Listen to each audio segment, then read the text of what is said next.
This lesson is going to review how to respond to a writing prompt. A writing prompt directs a student to write a paper. And they're important because they are a part of many tests that you are going to need to take. A prompt tells you two main things. First, it tells you the topic, so what you need to write about. And secondly, it also tells you the type or the kind of writing that it's asking you to write.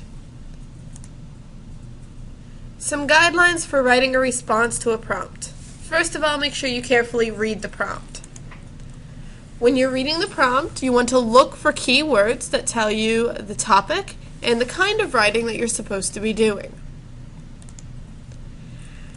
After you have carefully read the prompt, make sure that you are able to restate the prompt in your own words.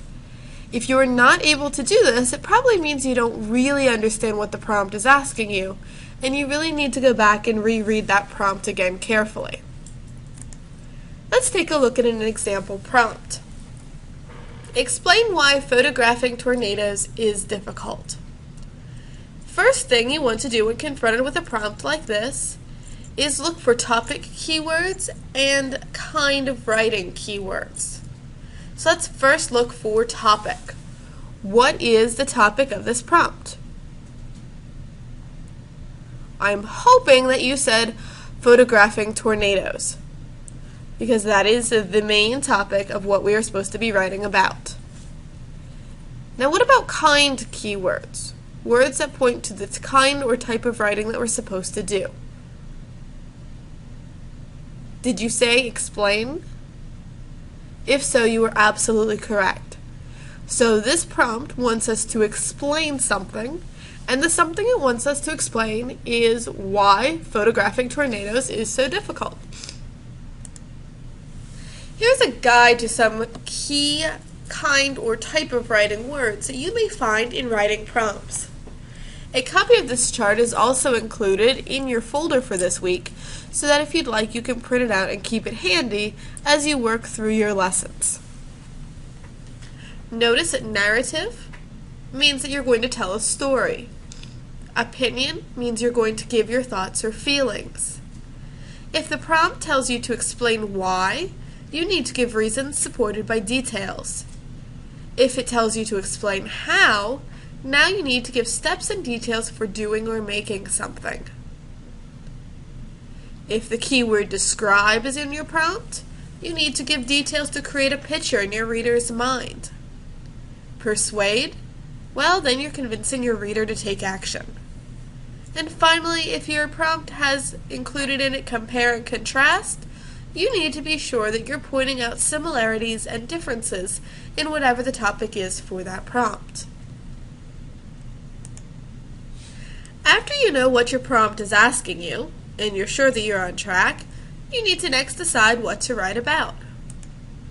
Start generating a list of main ideas, along with some supporting details that could go with those main ideas. As you think about main ideas, make sure that they all fit the prompt. So many times, students can write the best essay in the world, but if their main ideas and details don't fit the prompt, you're not going to score very well at all. Third step is to plan your paper. Organize, organize, organize. If you take the time to plan your paper and figure out exactly the order you want your details in, along with the main ideas, you're going to find it so much easier to write that rough draft.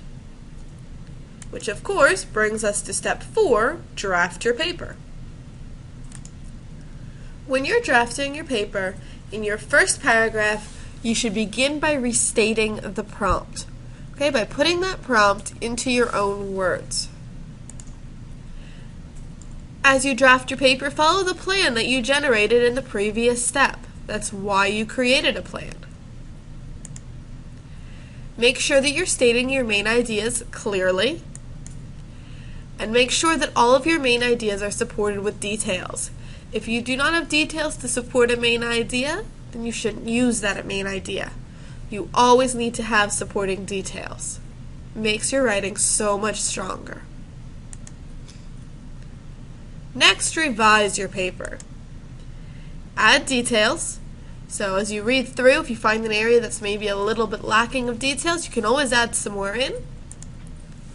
Change your wording. Maybe as you're reading it again, something is awkward or doesn't seem quite clear. So reword things.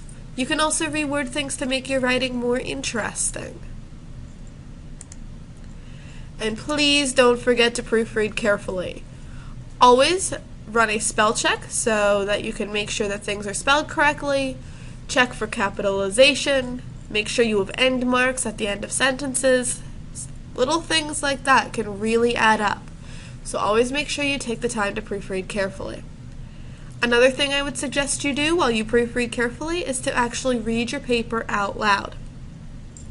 Of course, if you're sitting in your classroom and you have classmates all around you, reading it out loud might not be the best idea.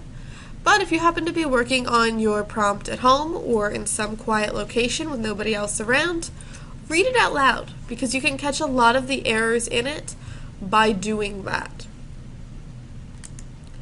As always, if you have questions about this type of writing, make sure you contact your teacher.